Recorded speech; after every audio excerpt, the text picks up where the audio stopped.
हफ्ते में 2 वीडियोस बनेंगी। अच्छा और सर, ये सॉरी मैं आपको कट कर रहा हूँ, ये हैदर और मुइज वगैरह जो है वो वेटिंग कर रहे हैं क्लास में इन होने के लिए, कर वो दिया ग्रुप मैंने। पे उन्होंने मैसेज डाले। हैदर आमिर भी इधर है, और कौन? हैदर, मुइज, मुइज। मोइज। अभी मेरे पास वेटिंग में यहाँ पे कोई भी नहीं है कोई नहीं, सब ये एक्टिव है। सर हैदर आमिर आ चुके हैं, क्लास आज में हैं। Sir Amin, Amin sir. Good good, तो सब क्लास में। ओके, तो आप में से कोई वॉलंटियर करेगा इसको, तो 10 मार्क्स में अलग से एलोकेट कर दूंगा, एडिशनल मिलेंगे उसको। तो कोई साहब वॉलंटियर करना चाहें तो मोस्ट वेलकम। वीडियोस रिकॉर्ड हो रही है, मैं भेज दूंगा। आप में से कोई उसको एडिट कर दे तो फिर मैं सबके साथ शेयर कर लूँगा। तो यहाँ तो बड़े अच्छे अच्छे लड़के हैं, सब काम में माहिर हैं, लेकिन सब जान छुड़ाने वाले हैं, कोई काम करना नहीं चाहता। तो ये कोई बहुत मुश्किल काम नहीं। ठीक है, आप लोग नहीं करेंगे तो मैं किसी और से करवा लूँगा। किसी को रेफ़र कर दे आप मुझे, जो इन वीडियोस को एडिट कर सकता हो, पैसे ले ले, ताकि आप लोगों के लिए आसानी हो। ठीक है, वो आप वीडियो में फिर फालतू चीज़ें ना देख रहे हो कि बेकार की बातें हो रही हैं, वो भी आप सुन रहे हैं।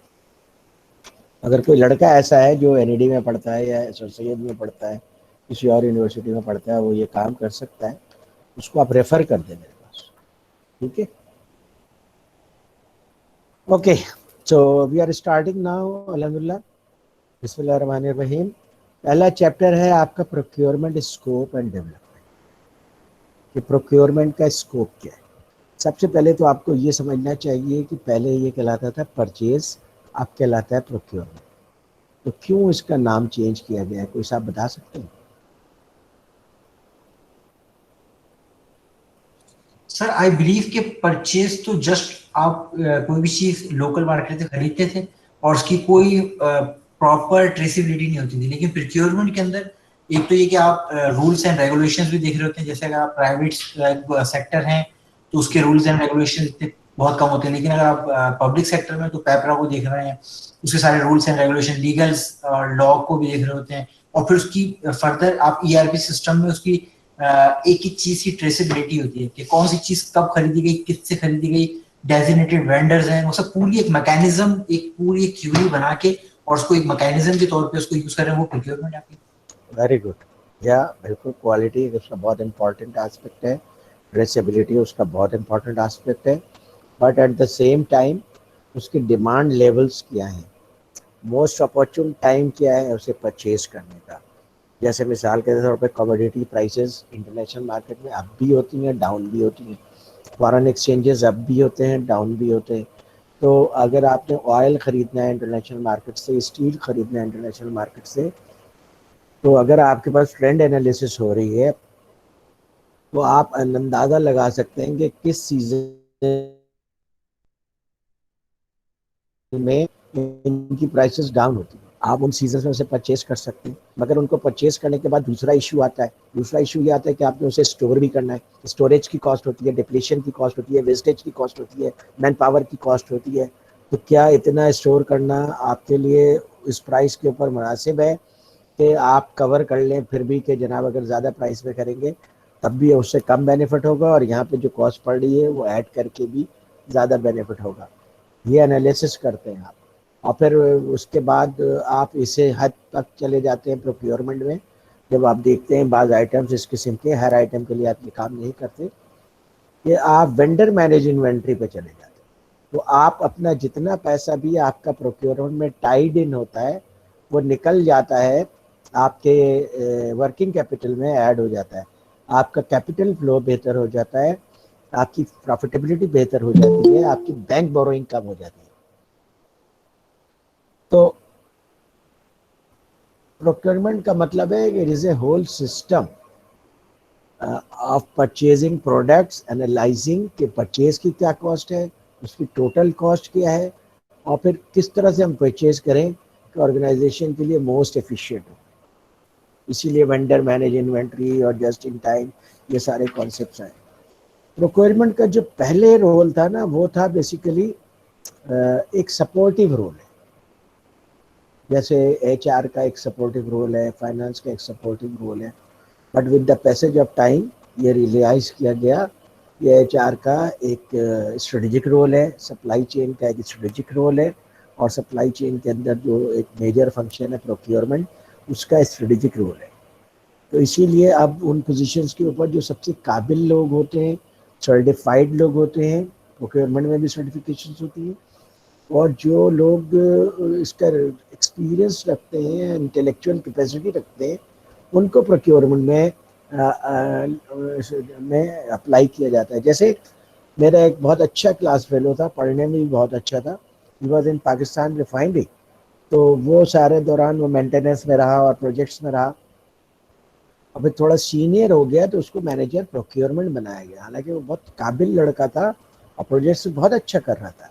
लेकिन आप खुद सोचें, अगर कोई क्वालिफाइड आदमी, इंटेलेक्चुअल कैपेसिटी भी जिसकी अच्छी हो, चीज़ों की डीपर अंडरस्टैंडिंग भी अच्छी हो, एनालिटिकल स्किल्स भी अच्छे हों, वो अगर प्रोक्योरमेंट में जाएगा तो कंपनी को कितनी सेविंग करके दे सकता है।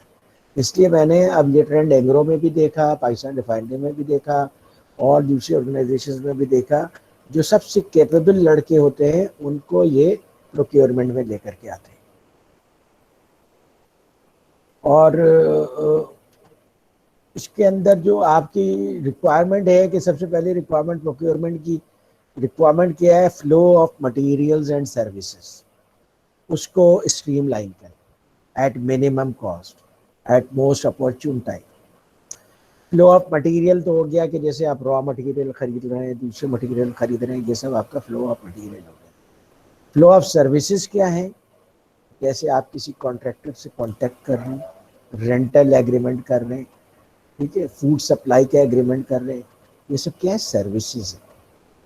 तो पहले सर्विसेज के कॉन्ट्रैक्ट में प्रोक्योरमेंट इतना ज़्यादा इन्वॉल्व नहीं होता था, बल्कि कंसर्न डिपार्टमेंट और लीगल मिलके वो कॉन्ट्रैक्ट कर लेते। लेकिन उसके अंदर जो प्रोक्योरमेंट के जो प्रोसेस हैं वो मिसिंग होते थे, इस वजह से उस कॉन्ट्रैक्ट से जो ऑप्टिमल बेनिफिट ऑर्गेनाइजेशन ले सकती थी वो नहीं ले पाती थी। तो अब सर्विसेज के कॉन्ट्रैक्ट भी प्रोक्योरमेंट वाले कर रहे हैं। तो सबसे पहले जो है उनका कंटिन्यूटी ऑफ सप्लाई है। दूसरा जो उनका काम है कि एफिशिएंटली और वाइजली चीज़ों को परचेज करें। परचेज तो करें, महंगा परचेज कर लिए क्या फ़ायदा हुआ, आप कॉम्पिटिटिव नहीं रहेंगे कंपेयर टू योर कॉम्पिटिटर्स। आपको कॉम्पिटिटिव होने के लिए ज़रूरी है कि आप चीज़ों को एफिशिएंटली एंड वाइजली परचेज करें। और अब उसके साथ एक और चीज़ लगा दी गई है जो पहले भी थी, लेकिन अब इसे मॉनिटर किया जाता है, that is by ethical means.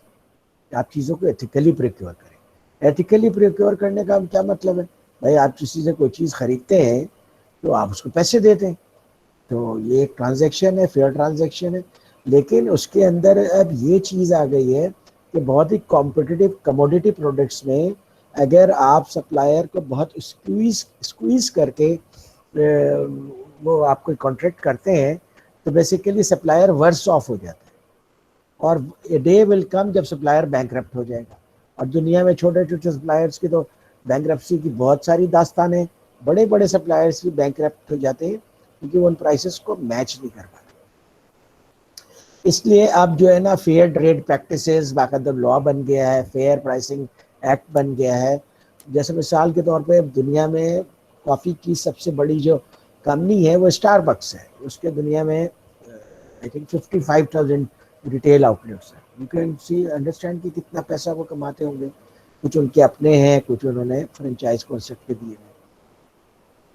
तो वो इंटरनेशनली अपने तमाम स्टोर्स को सेंट्रलाइज परचेज करके कॉफ़ी प्रोवाइड करते हैं। और कॉफ़ी वो कहाँ से ख़रीदते हैं, घाना एक बहुत बड़ा सप्लायर है।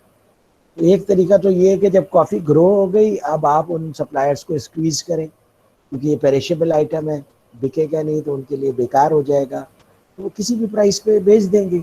लेकिन वो ऐसा एक दफ़ा करेंगे, दो दफ़ा करेंगे, तीसरी दफ़ा वो बैंकरप्ट हो जाएंगे, नहीं कर सकेंगे, कुछ और ग्रो करना शुरू कर देंगे। तो यहाँ पे सस्टेनेबिलिटी नहीं।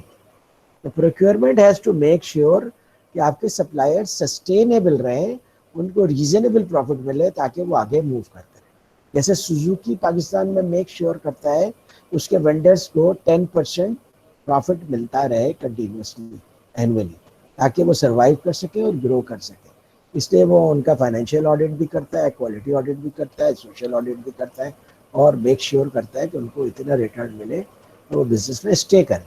और वो ऑटोमोटिव के लिए इसलिए भी ज़रूरी है कि ऑटोमोटिव के सप्लायर, क्वालिटी सप्लायर्स बहुत कम होते हैं किसी भी आइटम में, क्योंकि जो इस बिजनेस में आता है उसको भी पता है कि मेरे पास टोटल 4-5 कंपनियाँ होंगी, अगर 5 कंपनीज हैं उनमें 2 भी चली जाए उसके हाथ से, 3 कंपनी से वो सर्वाइव नहीं कर सकता। तो इसलिए ये लोग लॉन्ग टर्म एग्रीमेंट्स करते हैं, ये इनको पैट्रोनाइज भी करते हैं सुजुकी और होंडा अपने वेंडर्स को, ताकि वो सस्टेनेबल डेवलपमेंट करें। तो ये आपकी एक एथिकल रिस्पॉन्सिबिलिटी है। और आपकी एथिकल रिस्पॉन्सिबिलिटी ये भी है कि आप बेस्ट वैल्यू प्रोवाइड करें अपने ऑर्गेनाइजेशन को, ना कि लोएस्ट कॉस्ट। बेस्ट वैल्यू और लोएस्ट कॉस्ट में फ़र्क है, ये टर्मिनोलॉजी का इंटरचेंज नहीं। बेस्ट वैल्यू का मतलब ये है कि आप अपने ऑर्गेनाइजेशन को एक बहुत अच्छी प्राइस पे चीज़ें स्ट्रीमलाइन करके प्रोवाइड कर रहे हैं, जिसकी क्वालिटी भी अच्छी है और जिसकी लॉन्ग टर्म सप्लाई भी पॉसिबल है। That is best value. Lowest cost is not the best value. तो लोएस्ट कॉस्ट में वो कहीं पे क्वालिटी पे कंप्रोमाइज़ करेगा, कभी आपको सप्लाई उस वक्त करेगा जब उसके पास एक्सेस कैपेसिटी होगी, जब उसके पास एक्सेस कैपेसिटी नहीं होगी तो उनको सप्लाई करेगा जिनके ज़्यादा अच्छे प्राइसेस मिल रहे हैं। हाँ, लेकिन सर पाकिस्तान में मकसद मैं भी ऑयल एंड गैस में हूँ, तो हम लोग तो हर वीक और मकसद डेली रूटीन में ये हो रहा था कि हम वेंडर्स और सप्लायर्स को रिजेक्शन केस ही भुगत रहे होते हैं। बेसिकली स्पेक्स लिखे हुए हैं थ्रू आउट एक एसएपी सॉफ्टवेयर, उन्होंने खुद ने कोट किया कि हम ये चीज़ प्रोवाइड करेंगे, फुली कंप्लाई भी करते हैं, लेकिन जब चीज़ पहुंचती है यहाँ पे, खास तौर पे जो मेटलर्जी के इशू हैं पाकिस्तान में बहुत बहुत बड़े इशू हैं, और हम 10 गुना महंगा लेना प्रेफर करते हैं बाहर से, रादर कि हम, जबकि हमारे इस टाइम एनुअल जो टारगेट्स हैं वो है केपीओ जो है वो कॉस्ट कंट्रोल ही है, और हम लोकल चाहते हैं कि हम लोकल करें, लेकिन फिर वही क्वालिटी का बड़ा हो जाता है मसला कि वो मेटलर्जी को कॉम्प्रोमाइज करके आपको कोई भी चीज़ पकड़ा देते हैं जिसको आप वेरीफाई नहीं कर सकते। बिल्कुल ऐसा है, और ये बहुत बड़ा प्रॉब्लम है, खासतौर पे वो वेंडर्स जो कि आपको 1-2 साल सही चीज़ें प्रोवाइड करते हैं, जब स्टेबलाइज हो जाते हैं तो फिर क्वालिटी में वो डंडी मारना भी शुरू कर देते हैं। Yes, that is true.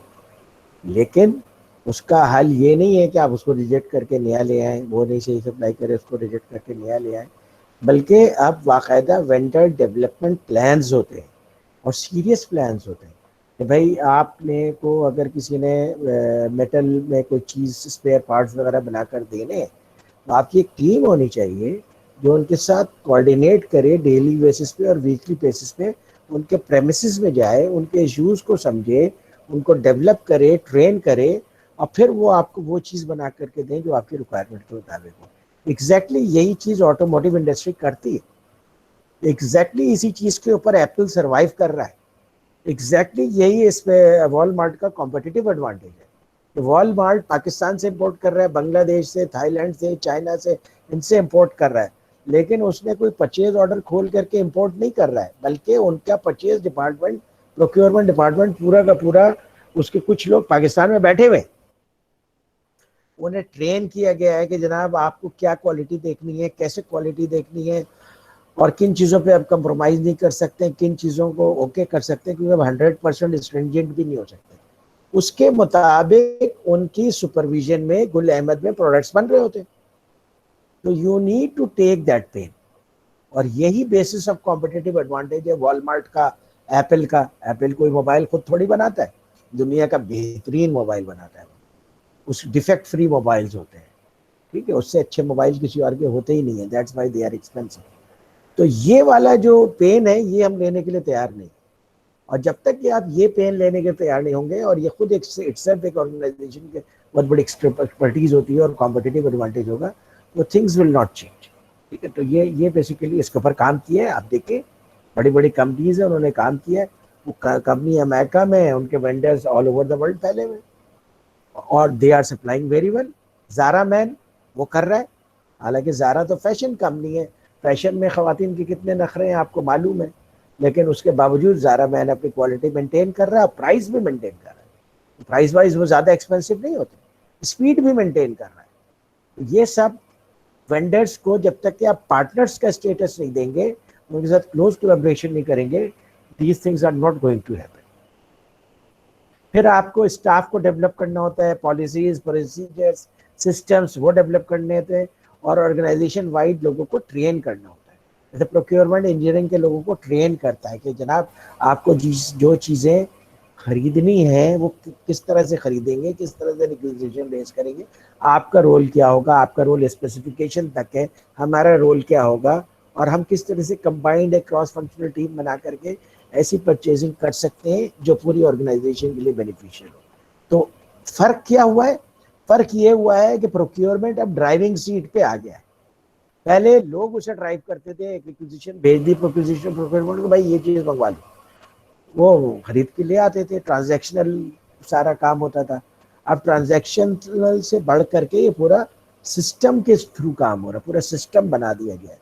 उस सिस्टम को you need to understand, realise, and तब कहीं जाके आप उसको कहीं पे इम्प्लीमेंट कर सकते हैं। और बिलियंस की सेविंग्स हो रही है। वॉलमार्ट के लिए भी प्रॉब्लम है कि एक टेक्सटाइल मिल लगा दे अमेरिका में, या एक कोला कंपनी लगा दे अमेरिका में, एक शैम्पू बनाने की फैक्ट्री लगा दे अमेरिका में। कर सकता है, नहीं कर रहा है। क्यों नहीं कर रहा? क्योंकि उनका बेसिक फोकस है रिटेल, और बाकी उसकी प्रोक्योरमेंट की टीम बेस्ट प्राइस से पूरी दुनिया से चीजें ला रही है। $1 की टी शर्ट खरीदते हैं, वॉलमार्ट में $10 की बेचते हैं। ओके, तो उनको क्या जरूरत है कि उस खप में, उस कचरे में पड़े? And this is a strategy. आप एप्पल को देखें, एप्पल अब टेस्ला के मुकाबले में कार ला रहा है। एप्पल दुनिया की सबसे कैश रिच कंपनी है, $250 बिलियन का तो कैश है उसके पास। उसके लिए कोई प्रॉब्लम है $3.8 बिलियन का प्लांट अमेरिका में लगा सकता है, एक्सपर्टीज भी है अमेरिका में। लेकिन उसने सारा 3.8 बिलियन जाकर के खर्च किया है कोरिया में, इसके ऊपर हाइंडाई पे खर्च किया। तो अपने प्लांट को अपग्रेड करो, उसके ऊपर रोबोटिक्स लगाओ, और जिस तरह की फिनिश वाली गाड़ी हमने डिजाइन करके दी वो तुम बनाओ। क्यों? क्योंकि एप्पल की एक्सपर्टीज कार मैन्युफैक्चरिंग नहीं है। एप्पल की एक्सपर्टीज है सॉफ्टवेयर, हार्डवेयर, कंप्यूटर। उसका सारा सॉफ्टवेयर, हार्डवेयर, कंप्यूटर वो सब एप्पल डिजाइन कर रहा है, वो भी खुद नहीं बना रहा है, वो भी अपने वेंडर्स से बनवा रहा है। And that is the most efficient way to do things, क्योंकि उसके जितने भी कंपोनेंट्स हैं वो अपने एरिया के एक्सपर्ट्स बनाते हैं। इस तरह एक ड्राइवरलेस गाड़ी बन गई, बैटरी ऑपरेटेड गाड़ी बन गई, तो एप्पल इस लिहाज से उस फील्ड में आ गया। This you need to understand, ये philosophy you need to understand. Pakistan में तो प्रोक्योरमेंट में जब मैं एसकेएफ का मैनेजिंग डायरेक्टर था, तो मैंने सारी जो गाड़ियां थी वो आउटसोर्स कर दी। तो भाई पर किलोमीटर के हिसाब से हम तुम्हें पे करेंगे, हमारे इंजीनियर जितना भी यूज करेंगे। तो मेरे फाइनेंस मैनेजर खातून थी, IBA की ग्रेजुएट थी वो भी, तो वो मुझसे बहुत लड़ती थी कि हर महीने हम लाखों रुपए देते हैं गाड़ी के इसमें, तो हम अपनी गाड़ियाँ खुद रख लें, अपने ड्राइवर रख लें। मैंने कहा कि मुझे उस हैसल में पढ़ना ही नहीं है, और तुम्हारा ख्याल है कि पैसों की बचत होगी, पैसों की बचत नहीं होगी, और हमारा फोकस डाइल्यूट होगा, हमारा फोकस डाइवर्ट होगा कि ड्राइवर जो है सही मेंटेनेंस कर रहे नहीं कर रहे, पैसे तो नहीं खा रहे, और ये सारी चीज़ें होंगी, मिसयूज तो नहीं हो रही गाड़ी, ड्राइवर और इंजीनियर मिलकर के मिसयूज तो नहीं कर रहे। इन सब चीज़ों में हमें पढ़ना ही नहीं। तो that is more cost effective. What do you think कि अमेरिकन स्टूपिड है? दुनिया की 30% इकनॉमी उनके पास है, बड़े बड़े बैंक्स है, वो हर्ट्ज की कार यूज करते हैं, किसी भी जगह शहर में जाते हैं, हर्ट्ज की कार हर जगह है, अमेरिका में, कनाडा में कार मिल जाती है, कहीं भी चले जाएं, जितने टाइम भी ड्राइव करें वो ट्रैक होते रहते हैं, ड्राइव करके किसी भी जगह छोड़ दे उतना उनको चार्ज कर लिया जाता है। तो दैट इज मोर एफिशिएंट। इसी तरीके से हमारे यहाँ आप देखें, ये माइंडसेट का फर्क है। जितने भी सेल्स ऑर्गेनाइजेशंस होती हैं अपने गेस्ट हाउस बनाती हैं, मुल्तान में भी, सक्खर में भी, लाहौर में भी, इस्लामाबाद में भी, आप उसको मेंटेन करते हैं और फिर सारा खर्चा उसको मिसयूज भी करते हैं लोग। उसके बजाय आप सीधे सीधे लोगों को होटल वन में ठहराएं, that is more cost effective. ये माइंडसेट है जो कि चेंज करना की जरूरत है। अब प्रोक्योरमेंट में जो है वो बहुत काम हुआ है पिछले 30 ईयर्स में, तो इसकी वजह से बहुत सारी चीज़ों में माइंडसेट भी चेंज हुआ है और बहुत सारी चीज़ों में प्रैक्टिसेस में चेंज हुआ है। जी एग्जैक्टली सर, बेसिकली आउटसोर्स जो है वो इज अ बेस्ट आइडिया, पूरी दुनिया ने इसको एक्नॉलेज किया है, बिल्कुल, और उससे ऑर्गेनाइजेशन जो है वो फायदे भी उठाती है। अब जैसे बहुत रिसेंटली एक एग्जांपल है, इंडस्ट्री के अंदर पहले जितनी कंपनीज है वो अपने ऑफिसर्स को व्हीकल देती थी, यानी कार देती थी। अब कंपनीज ने क्या किया, पॉलिसी लेकर आया कि एम्प्लॉइज और कंपनी दोनों के लिए फायदेमंद है, विन विन सिचुएशन थी। कि पर मंथ वो सिर्फ आपको मेंटेनेंस के पैसे देते हैं 60,000 रुपए 50,000 रुपए। उसमें ये होता है कि आफ्टर 4 इयर्स आप ऑनर, गाड़ी का ऑनर बन जाते हैं, क्योंकि आप इंस्टॉलमेंट दे रहे होते हैं, और कंपनी को अपना ना वर्कशॉप रखना है ना गाड़ी रखनी है, कोई चीज मतलब सब चीजें आउटसोर्स हो गई है, और उनका कैपिटल इन्वेस्टमेंट भी नहीं फंसता।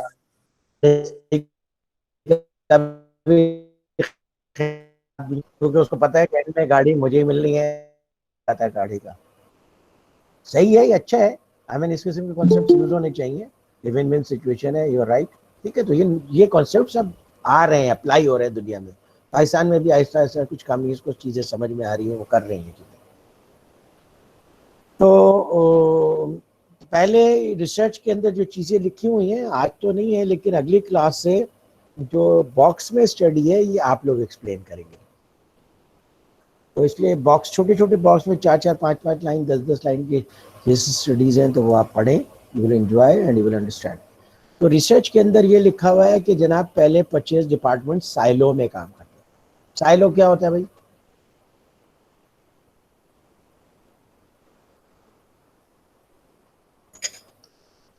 सर वैसे तो वर्टिकल कॉलम्स को साइलो कहते हैं, आई डोंट नो सर किस चीज को कह रहे हैं। यहाँ पे ऑर्गेनाइजेशन में इन मानों में यूज होता है कि कोई बंद कंपार्टमेंट है या क्यूबिकल है, उसमें बंद होकर के आदमी कुछ काम कर रहा है, ना उसको पता है कि ऑर्गेनाइजेशन में क्या हो रहा है, ना ऑर्गेनाइजेशन के लोगों को पता है कि वो क्या कर रहा है। लैक ऑफ ना इंफॉर्मेशन उसका किसी का इनपुट उसके पास जा रहा है, ना उसका आउटपुट। जी जी। तो साइलो में काम करने की वजह से क्या होता है, इनएफिशिएंसी होती है। मिसाल के तौर पर परचेज डिपार्टमेंट को आप अगर साइलो में काम कर रहे हैं, आपने किसी चीज़ की रिक्वेजिशन दी और टेक्निकल चीज़ है, अब उसको पता नहीं है टेक्निकल चीज़ का, आपने जो स्पेसिफिकेशन दी उसको दावे मार्केट में फ्लोट कर दिया, कोई आया ही नहीं उसे कि मैं मेरे पास है ये, तो उसने बता दिया भाई मार्केट में अवेलेबल नहीं, काम खत्म हो गया। मेरा प्रोक्योरमेंट की रिस्पॉन्सिबिलिटी है, कोई भी चीज़ है उनको सप्लाई करना है, इसलिए वो टेक्निकल के साथ मिल के काम करते हैं, फिर वो स्पेसिफिकेशंस में काम करते हैं। जनाब ये स्पेसिफिकेशन तो नहीं मिल रही, अब इसमें आप बताइए कि क्या चीज़ें आप चेंज कर सकते हैं, किस चीज़ में फ्लेक्सिबिलिटी है, किन पैरामीटर्स को हम थोड़ा सा एक्सटेंड कर सकते हैं, उसके मुताबिक फिर परचेजिंग हो जाती है। अब क्या है, कोऑर्डिनेशन से काम हो रहा है, क्रॉस फंक्शनल टीम के जरिए काम हो रहा है, सही चीज़ भी परचेज हो रही है और ऑर्गेनाइजेशन को सेविंग भी हुई। तो अब तो बाकायदा जो है ना वो chartered institute of purchasing and supply CIPS बन गया है, और जिस तरह से चार्टर्ड अकाउंटेंसी का इंस्टीट्यूट है, कॉस्ट मैनेजमेंट का इंस्टीट्यूट है, इसी तरीके से अब परचेजिंग का भी इंस्टीट्यूट बन गया। और UK में तो उसको रॉयल स्टेटस दे दिया गया, और UK में उन प्रैक्टिसेस को अब अमेरिका भी एक्सेप्ट कर रहा है। तो UK के लोगों ने परचेजिंग पे काफ़ी काम किया है, इसलिए ये बुक भी UK के एक पर्सपेक्टिव में लिखी गई है। अच्छा, स्पेसिफाइड ऑब्जेक्टिव्स बता दिए कि जनाब बेस्ट सप्लायर आपने सेलेक्ट करना है ऑर्गेनाइजेशन के लिए, न्यू प्रोडक्ट्स को डेवलप करने में आपने हेल्प करना है। अच्छा देखो, पहले न्यू प्रोडक्ट कैसे डेवलप होता था, अब न्यू प्रोडक्ट कैसे डेवलप होता है, कुछ आप बता सकते हैं? क्या फर्क आया है over the period of time? Customer की डिमांड पे। जी बिल्कुल, शाबाश जुबैर, बिल्कुल कस्टमर की डिमांड पे, बिल्कुल सही बात है। तो पहले वो प्रोडक्ट बना देते थे, चूंकि कॉम्पिटिटर्स कम थे, डिमांड ज़्यादा थी, प्रोडक्ट बिक जाती थी, थोड़े से प्रॉब्लम भी होती थी प्रोडक्ट में, लोग एक्सेप्ट कर लेते थे। वो वेस्पा खरीदने के लिए बाप अप्लाई करता था इंडिया में, तो बेटे को वेस्पा मिलता था, 5 साल 10 साल लगते थे वेस्पा को डिलीवर होने। यही हाल शुरू शुरू में फोर्ड का था, तो आज आपने बुक किया तो 4 साल 5 साल बाद आपको फोर्ड गाड़ी मिल रही है। लेकिन अब तो इसलिए फोर्ड जैसी गाड़ी बनाता था आप वही परचेज करते थे, आपके पास कोई ऑप्शन नहीं थी। लोगों ने कहा भी कि भाई आप कलर्ड गाड़ियां भी बनाया करें, उनको ज़रूरत नहीं थी, तो इसलिए वो ब्लैक ही बनाते रहे। फिर क्रेसलर आया, उसने जो है वो कलर्ड गाड़ियां बनानी शुरू कर दी, फोर्ड को ट्रबल हुई, फिर वो भी समझने की कोशिश करने लगा कि कस्टमर की रिक्वायरमेंट है, उसके मुताबिक बनाना। ठीक है, तो फिर उसके बाद टोयोटा तो है ही इस चीज़ के ऊपर एक्सेलेंस उसका, कि वो कस्टमर का फीडबैक लेता है, उसको बहुत सीरियसली लेता है और अपने अगली गाड़ी के मॉडल में उन कस्टमर्स का फीडबैक लेता है जो उनके लॉयल रेगुलर कस्टमर है ओवर पास्ट 10 ईयर्स 20 ईयर्स, उसके मुताबिक गाड़ी को डेवलप करता है।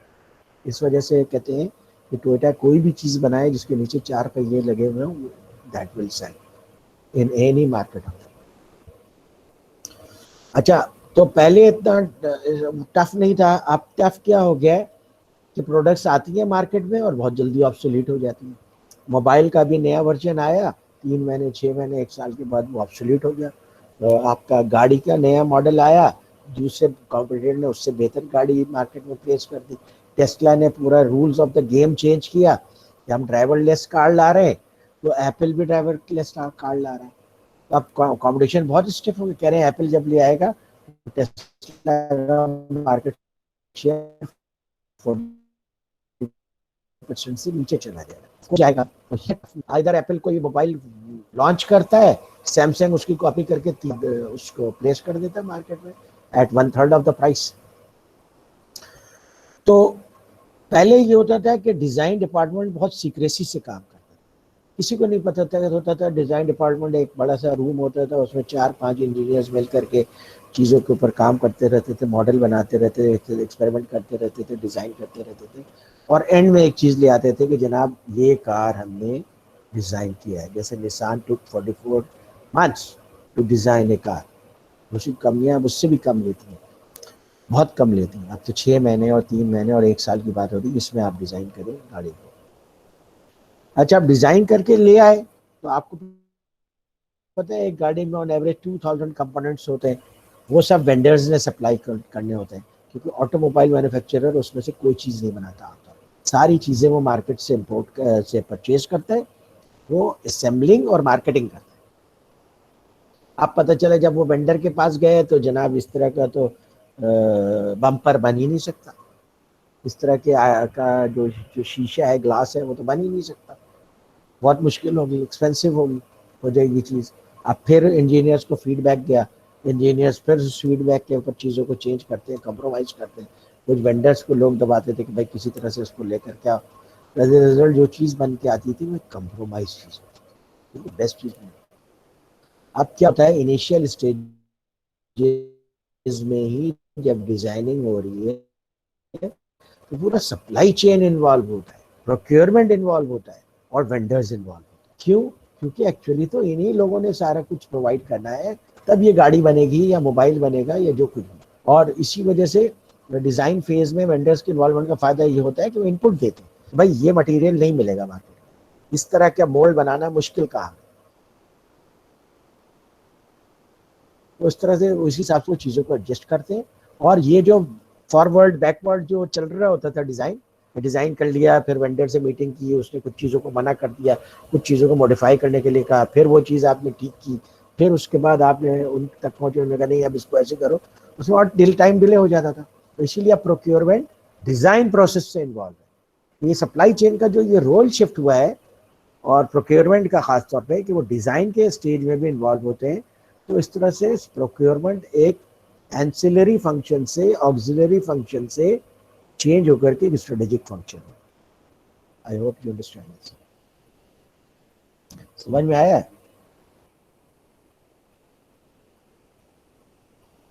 सर ये पाकिस्तान में तो अभी भी ऑर्गेनाइजेशन जो है वो प्रोक्योरमेंट फंक्शन को जो है वो अभी तक जो है ना यही समझ रही हैं कि वो परचेज करना है बस।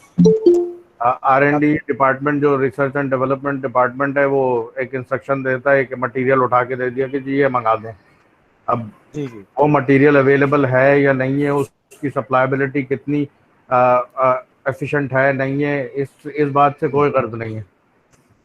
तो हम तो ये इस तरह के इश्यूज को फेस कर रहे हैं प्रोक्योरमेंट फंक्शन में, और प्रोक्योरमेंट का अभी भी यही समझ रहा था कि सिर्फ परचेज करना है। काम करते हैं सर मैं अभी रहमत शीरी में काम कर रहा हूँ, इससे पहले मैं पाइंदा स्काई में था, तो हम तो इसी चीज को फेस कर रहे होते हैं रोजाना। जी लेकिन मोहित भाई, जो बड़ी इंडस्ट्री है पाकिस्तान में, जैसे जो प्रोसेस इंडस्ट्री है, उसके अंदर तो जैसे सर कह रहे हैं, मतलब यकीनन 100% परफेक्ट वाली पोजीशन तो नहीं है, लेकिन डे बाय डे हम इम्प्रूव कर रहे हैं। जैसे ERP सिस्टम पहले नहीं था हमारे पास, आज है। और ERP पहले हमारे पास ट्रेसेबिलिटी नहीं थी, आज है। और डेजिग्नेटेड वेंडर नहीं थे, आज हैं। हमारे वेयर हाउस के अंदर बिन लोकेशन वगैरह प्रॉपर नहीं थी, आज है। तो मतलब जो 5S पहले नहीं था, आज इम्प्लीमेंटेड है। आहिस्ता आहिस्ता डेवलप हो रही है। मैं इस हाँ, बात मतलब जितनी को चीजें अभी जैसे सर पढ़ा रहे हैं, इंशाल्लाह फ्यूचर में जो हम लोग जाएंगे इंडस्ट्री के अंदर डिफरेंट, तो ये ऐसा से इम्प्लीमेंट हो रही है। लेकिन जो छोटी इंडस्ट्री है उसमें यकीन आप बिल्कुल सही कह रहे हैं कि वहां पे तो यही है कि भाई ये पेन है, 100 पेन चाहिए 2 घंटे के अंदर। जी ऐसे लेकिन ही देखिए है। जो फॉरेन नेम है ना, देखें अभी भी मार्केट में जो फॉरेन कंसर्न कंपनीज हैं वो इस अप्रोच को अपनाई हुई है, लेकिन जो पाकिस्तानी बिजनेसमैन हैं उनका माइंडसेट अभी भी चेंज नहीं हुआ है। वो उसी ओल्ड माइंडसेट पैटर्न पे काम कर रहे हैं और वो माइंडसेट आई डोंट नो कब उनका चेंज होगा।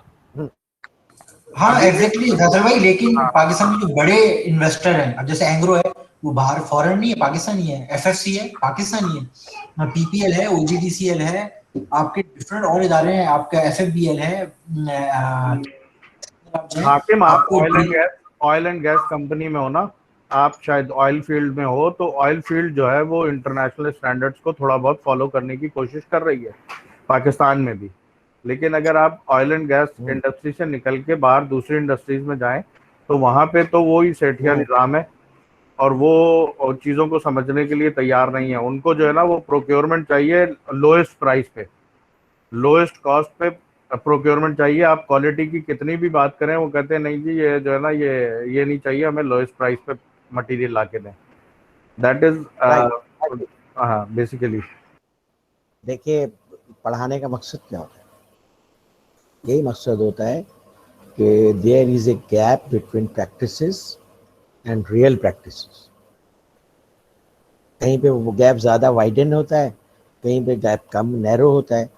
तो ये तो आपके लिए अपॉर्चुनिटी है कि आप जब इन कॉन्सेप्ट्स को पढ़ करके और फिर प्रेजेंटेशन देते हैं अपने ऑर्गेनाइजेशन में बोर्ड ऑफ डायरेक्टर्स को, उसे अप्लाई करते हैं, सक्सेसफुली अप्लाई करते हैं, ऑर्गेनाइजेशन के प्रॉब्लम सॉल्व करते हैं, सप्लाई के अच्छे प्राइसेस पे प्रोक्योर करते हैं, तो आप लाइमलाइट में आ जाते हैं। ये तो आपके लिए अपॉर्चुनिटी है ऐसी ऑर्गेनाइजेशन।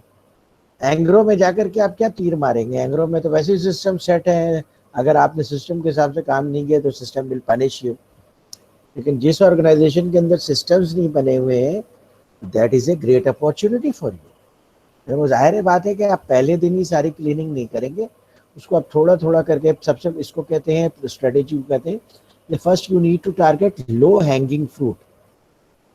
यानी जो फ्रूट ऐसे आप हाथ से तोड़ सकते हैं तोड़ लीजिए, अब क्या जरूरत है ऊपर वाले को पत्थर मार के टाइम जाया करते हैं। तो आप लो हैंगिंग फ्रूट को पहले कैप्चर कीजिए। जब आप लो हैंगिंग फ्रूट कर लेंगे तो आपका भी कॉन्फिडेंस बन जाएगा, ऑर्गेनाइजेशन का भी कॉन्फिडेंस बन जाएगा, और फिर आपको स्ट्रेटेजिक रोल के लिए कंसीडर किया जाने लगेगा तो भाई ये आदमी तो पैसे बचा कर देता है काम। और सेठ को ऐसा आदमी बहुत प्यारा होता है जो पैसे बचा कर, तो आप उसको थोड़ा लॉजिकली। सा सर ये थोड़ा सा मेरे केस में रॉन्ग हो गया। हाँ पाई इन द स्काई में जब अब मैंने ज्वाइन किया था तो उनके पास कोई सिस्टम नहीं था। अल्हम्दुलिल्लाह वो पूरा इंटीग्रेट कर दिया, उनको सिस्टम उनके बहुत अच्छे कर दिए, है प्रोक्योरमेंट ना। भी, उनके सप्लाई चेन भी। तो उन्होंने अभी कोविड में ले ऑफ कर दिया मुझे कि अब तो ये फारिग हो गया, इसने इंटीग्रेटेड सिस्टम बना दिए, अब तो हम चला लेंगे। तो तो ये हैवी आपके लिए उन्होंने ले ऑफ कर दिया। ये आपके लिए लेसन है। और ये मैं बताऊं, ये इंटरनेशनली हिस्ट्री है, ये बात जो है ना इंटरनेशनली हिस्ट्री है। तो हाँ। देखिए, सबसे पहले जब इंडस्ट्रियल रेवोल्यूशन आया था तो सबसे ज्यादा वैल्यू थी इंजीनियर्स की। हर ऑर्गेनाइजेशन में सबसे हाईली पेड आदमी इंजीनियर होता था। फोर्ड मोटर्स ले लीजिए और दूसरी ऑर्गेनाइजेशन ले लीजिए, सबसे हाईली टेक्सटाइल मिल्स थे, सब में सबसे हाईली पेड आदमी होता था इंजीनियर। इंजीनियर्स ने क्या किया, चीज़ों को स्टैंडर्डाइज कर दिए, उनके रूल्स प्रोसीजर बना दिए, अब वो सबको समझ में आने लग गए। जब सबको समझ में आने लगे इंजीनियर्स पीछे हो गए, फाइनेंस वाले आगे आए गए। फाइनेंस वाले क्यों आगे आ गए? क्योंकि अब इंटरनेशनल फाइनेंस से ताल्लुक था, डिफरेंट करेंसीज से ताल्लुक था, उनके एक्सचेंज रेट से ताल्लुक था। तो आप पूरी दुनिया में, जाहिर है कि आपका फाइनेंशियल रिस्क ज़्यादा है जब आप पूरी दुनिया में होते हैं। और मल्टीनेशनल कंपनीज ने एक्सपैंड ही इसी तरह किया है कि वो पूरी दुनिया में चले गए। एक्सपैंड तो कर लिया, तो रिस्क भी हुआ उनके साथ।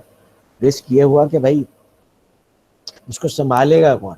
तो चार्टर्ड अकाउंटेंट, फाइनेंशियल एनालिस्ट, ये लोग टॉप पोजीशंस में आ गया, चीफ एग्जीक्यूटिव। फिर जब वो भी स्टैंडर्डाइज हो गया सीमा और आईसीए में और CA FCA, accounting standard board, उन्होंने सारा कुछ स्टैंडर्डाइज कर दिया, वो भी साइड में हो गए।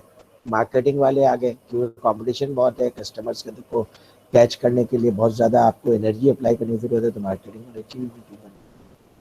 अब मार्केटिंग वाले भी रिडंडेंट हो गए हैं, तो अब सप्लाई चेन वाले आ रहे हैं पर। तो ये तो आपके लिए एक अपॉर्चुनिटी है, और ये हमेशा ऐसा होगा कि जिस चीज़ को आप बिल्कुल इतना आसान कर दें तो वो बच्चे भी कर लेंगे, तो फिर आपकी वैल्यू खत्म हो जाएगी। तो इसलिए ये मिक्स और बैलेंस आपने खुद डेवलप करना है।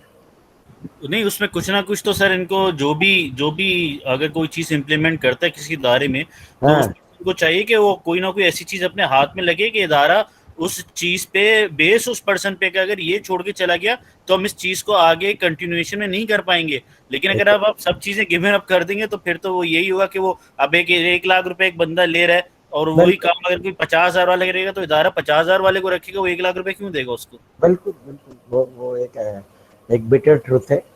तो इसलिए आप इतना ज़्यादा ऑटोमेशन ना करें कि आप खुद रिडंडेंट हो जाए। और इसीलिए आपने देखा होगा कि हालांकि हम लीडरशिप में पढ़ते हैं कि लीडर का काम है कि अपना सबऑर्डिनेट क्रिएट करे, अपना नंबर 2 क्रिएट करे, लेकिन आपको कोई लीडर आज तक मिला है जो अपना नंबर 2 क्रिएट करता है? तब आए इसके कि कोई अपने बेटे को प्रिपेयर कर। मैंने क्रिएट कर दिया था सर, इसीलिए मैं ले ऑफ हो गया। हाँ बस, डॉक्टर अब्दुल वहाब ने 19 ईयर्स तक डायरेक्टर रहे आईबीए के, बहुत शोहरत कमाई, उनकी एडमिनिस्ट्रेशन बहुत अच्छी थी, लेकिन उनमें और बाकी टीचर्स में ज़मीन आसमान का गैप था। वो हमेशा रहा, उन्होंने किसी को पीएचडी नहीं करने दिया, किसी को असिस्टेंट प्रोफेसर से ज़्यादा प्रमोट नहीं किया, इसलिए 19 ईयर्स तक रूल किया उन्होंने, गुड और बैड जो भी है। इस तरह और बहुत सारे एग्जाम्पल्स हैं। इमरान खान है, उसका नंबर 2 कौन है? कोई नहीं। तो इसलिए बहुत सारे लीडर्स सिर्फ अपनी सेफ्टी के लिए नंबर 2 क्रिएट नहीं करते। और सबसे प्राइम एग्जांपल्स नंबर 2 क्रिएट करने की अगर आपको कहीं हिस्ट्री में मिलेगी तो हज़रत मोहम्मद सल्लल्लाहु अलैहि वसल्लम की मिलेगी कि उनके बाद उन्होंने 5 लीडर्स लगातार उनके तैयार किए हुए थे। तो ये है, ओके, समझ गए आप लोग? अच्छा, ये वाला जो है ना 21st century perspectives for procurement, इसमें उन्होंने 25 पॉइंट्स लिखे हैं। ये प्रोक्योरमेंट का जिस्ट है, ये आपको अच्छी तरह समझ में आना चाहिए। सबसे पहली चीज है, कौन से पेज पे सर? पेज 6 पे ये आपका पूरे प्रोक्योरमेंट का निचोड़ उन्होंने बता दिया है कि 21st सेंचुरी में पर्सपेक्टिव ऑफ प्रोक्योरमेंट क्या होगा, यानी प्रोक्योरमेंट को किस एंगल से देखा जाएगा। सबसे पहली चीज है कि प्रोक्योरमेंट का फंक्शन है सोर्सिंग, परचेजिंग नहीं। अब ये क्या बात हुई, क्या फर्क हुआ?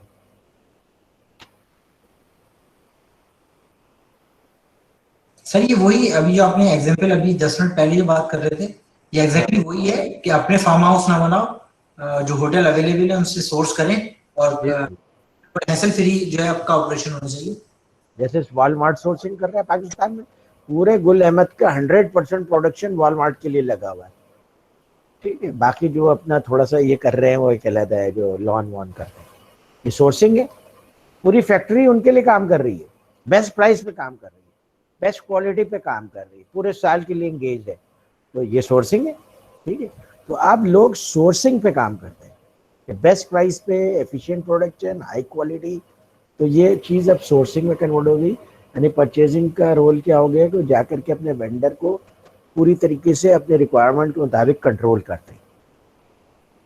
दूसरी सोर्सिंग जो परचेजिंग प्रोक्योरमेंट का एस्पेक्ट है वो है विजन ऑफ कॉम्पिटिटिवनेस। प्रोक्योरमेंट का असल रोल ये है कि इस तरह से मटेरियल को सोर्स करे कि कॉम्पिटिटर्स उतने प्राइस पे सोर्स ना कर पाएँ, और इस तरह से इनको एक कॉम्पिटिटिव एडवांटेज हासिल। तो अभी पीएनजी और यूनिलीवर का जो मुकाबला चल रहा है बेसिकली सप्लाई चेन का चल रहा है। मार्केटिंग तो सबको पता है कि पीएनजी के प्रोडक्ट्स ये हैं, यूनिलीवर के प्रोडक्ट्स ये हैं, वो एक ऐड बनाते हैं, ये भी एक ऐड बना लेते हैं, और कोई ख़ास बात नहीं है, ठीक। तो असल ख़ास बात क्या है, किस प्राइस पे आपको पीएनजी दे रहा है, किस प्राइस पे आपको यूनिलीवर दे रहा है, किस प्राइस पे आपको कोलगेट पामोलिव दे रहा है। तीनों प्राइसेस आपको, तीनों की क्वालिटी आपको एक्सेप्टेबल है। आप ये नहीं कहते कि पीएनजी की क्वालिटी अच्छी है और यूनिलीवर की क्वालिटी ख़राब है, क्वालिटी ख़राब। अब ये कॉम्पिटिशन है कि उनमें कॉम्पिटिटिवनेस कैसी होगी, आप ये देखिए। बेसिकली क्वेश्चन ये कि अब तीनों कंपनीज की आपने एग्जांपल दी, तो जो ये प्राइसिंग कर रहे हैं, आया ये जो सप्लाई चेन इन्होंने रॉ मटेरियल पे कंट्रोल किया है या अपने ऑपरेशंस के अंदर जितने भी फ्लॉस थे उनको लीन की तरफ लेके गए? दोनों चीज़ें और ऑपरेशन के एक्सीलेंस में, और ये जो काइजन और ये सारी चीज़ें पढ़ते हैं, वो कंटिन्यूस इम्प्रूवमेंट, वो इसीलिए कि ताकि आप ज़्यादा एफिशिएंट तरीके से चीज़ें प्रोड्यूस कर सकें। वो भी है अपनी जगह पे प्रोडक्शन एक्सीलेंस जिसको कहते हैं, वो भी सप्लाई चेन का पार्ट है, और प्रोक्योरमेंट भी सप्लाई चेन का पार्ट है।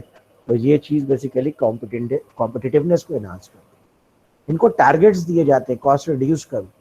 हालांकि इतना इन्फ्लेटरी प्रेशर आया, लेकिन आपने देखा होगा कि ना तो यूनिलीवर ने अपनी प्राइसेस कोई ख़ास बढ़ाएंगे, ना पीएनजी ने कोई ख़ास अपनी प्राइसेस बढ़ाएंगे। इतना उनके दरमियान कंपटीशन है कि दे फियर अगर हम प्राइस बढ़ाएंगे तो we will be out of the market.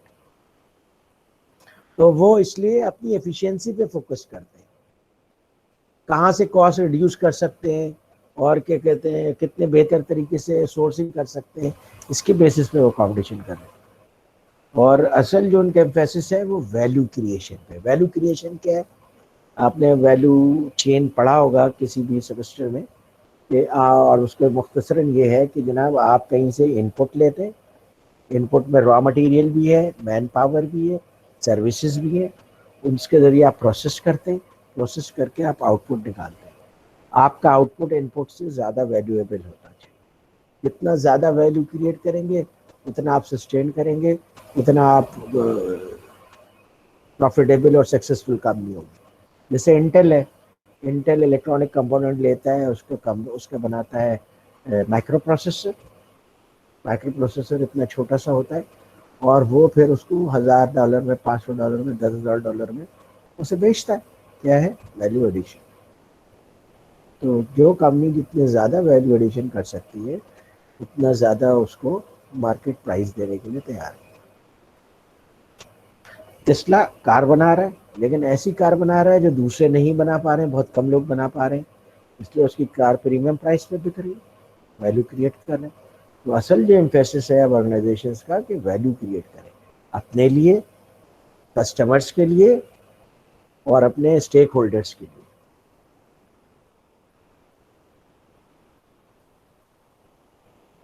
अच्छा,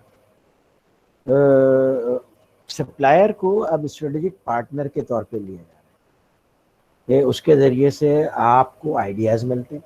जो सप्लायर तो होंडा के साथ भी काम कर रहा है, टोयोटा के साथ भी काम कर रहा है, उसने कॉन्फिडेंशियलिटी एग्रीमेंट भी साइन किया हुआ है दोनों के साथ। तो टोयोटा की बात होंडा को नहीं बताता, होंडा की बात टोयोटा को नहीं बताता। लेकिन जब आपका इंटरेक्शन बढ़ जाता है, डिस्कशन होती है, तो बहुत सारी चीज़ें उसके मुँह से निकल जाती हैं।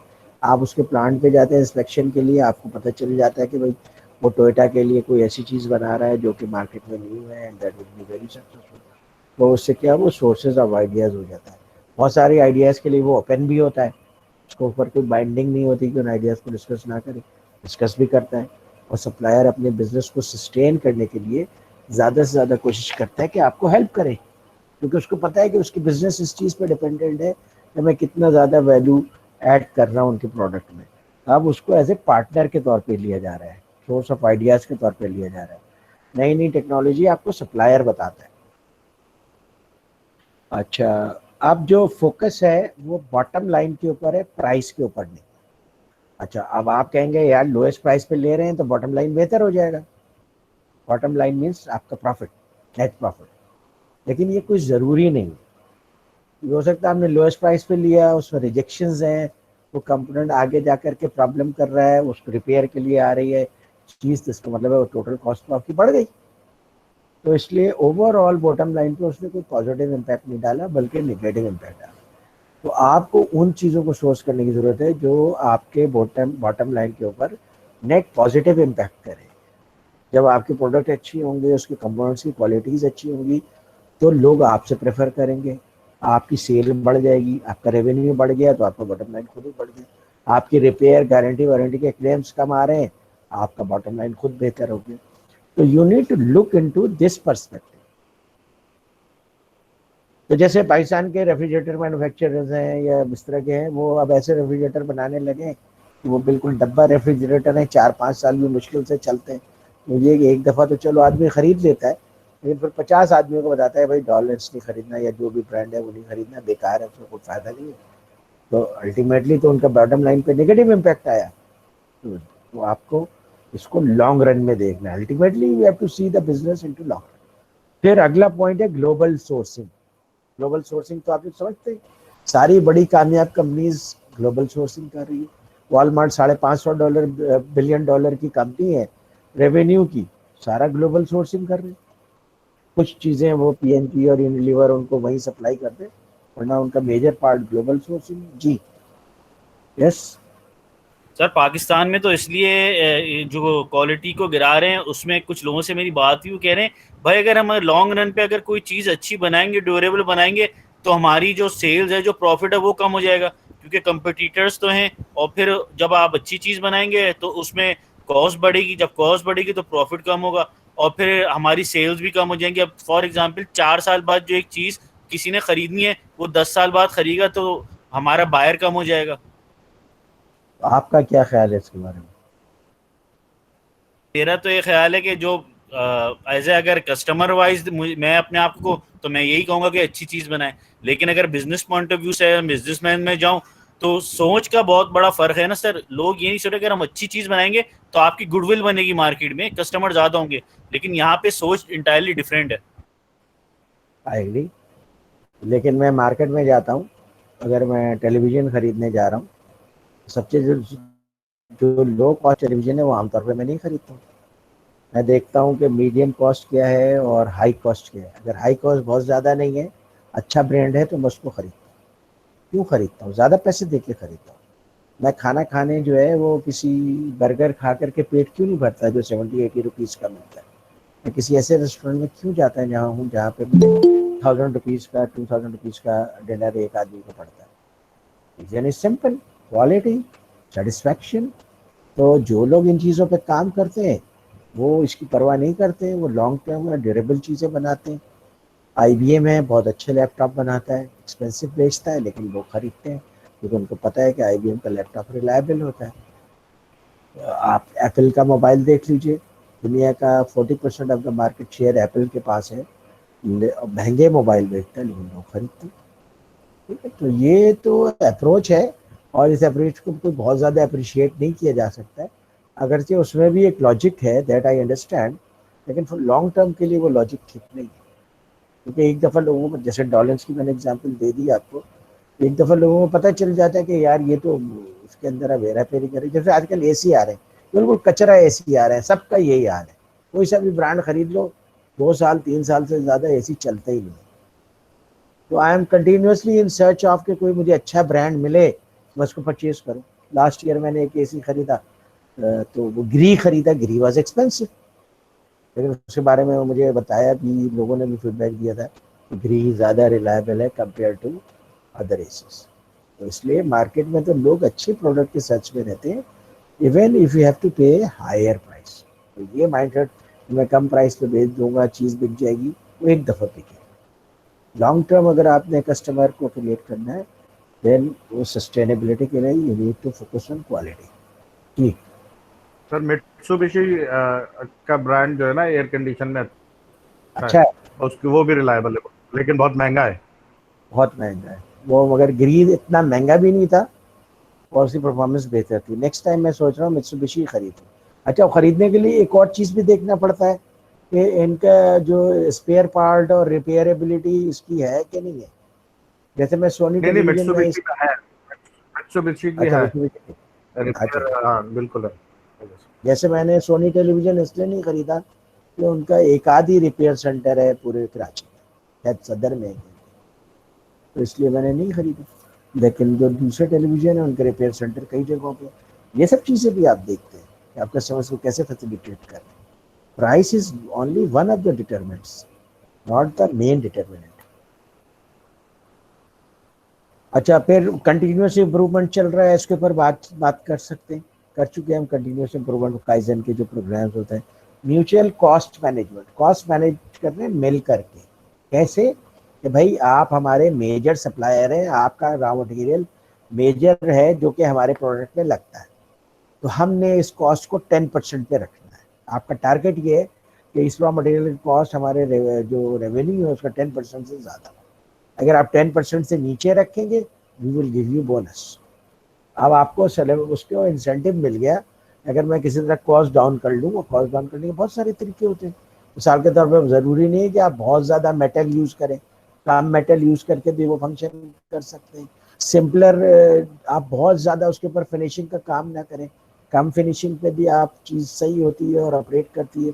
ख़ासतौर पे वो सामान चीज़ें जो कि गाड़ियों में या किसी चीज़ में अंदर की तरफ लग रही है, तो उसमें बहुत ज़्यादा आउटर साइड में प्रिसाइज फिनिशिंग की ज़रूरत नहीं है। तो इस तरह से बहुत सारे आइडियाज़ फिर सप्लायर खुद लेकर के आता है, क्योंकि उसकी भी बचत हो रही है और उसको फिर बोनस भी मिल रहा है। तो इसलिए वो आप जो है बेसिकली जो कॉस्ट है वो आप सप्लायर के साथ मिल करके मैनेज कर रहे हैं। तमाम आइटम के लिए नहीं, जो मेजर आइटम्स हैं, आप जो मेजर आपके वॉलेट का पैसा निकाल के ले जा रहे हैं, वो मेजर आइटम्स वो आप कर रहे हैं वेंडर्स के साथ और mutual cost management cost agreement के तहत। फिर अर्ली इन्वॉल्वमेंट कर रहे हैं आप सप्लायर्स की इन प्रोडक्ट डेवलपमेंट। सप्लायर भी अर्ली इन्वॉल्व हो रहा है और प्रोक्योरमेंट भी अर्ली इन्वॉल्व हो रहा है, क्योंकि सोर्सिंग तो प्रोक्योरमेंट वाले को करनी है।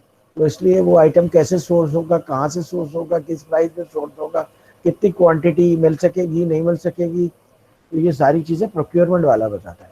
तो इसलिए प्रोक्योरमेंट को अब अर्ली इन्वॉल्व किया जा रहा है। जो क्रॉस फंक्शनल टीम होती है उसमें प्रोक्योरमेंट का एक इम्पोर्टेंट। अब जो प्रोक्योरमेंट पहले जो ना एक जर्नल स्किल समझा जाता था कि किसी भी आदमी को 4-5 साल का एक्सपीरियंस हो गया प्लांट का, तो अब उसको प्रोक्योरमेंट में आप भेजते हैं। लेकिन अब ये एक स्पेशलाइज स्किल्स है, और स्पेशलाइज स्किल्स क्या है कि प्रोक्योरमेंट के जर्नलिस्ट भी मिलते हैं और प्रोक्योरमेंट के स्पेशलिस्ट भी मिलते हैं। प्रोक्योरमेंट के जर्नलिस्ट कौन लोग होते हैं? जो प्रोक्योरमेंट के जनरल कॉन्टैक्ट्स, नेगोशिएशंस और इस तरह की सारी चीज़ें वो कर सकते हैं। रेगुलेटरी रिक्वायरमेंट, ये कॉर्पोरेट रिक्वायरमेंट, एनवायरमेंट, इन सब चीज़ों को अच्छी तरीके से समझते।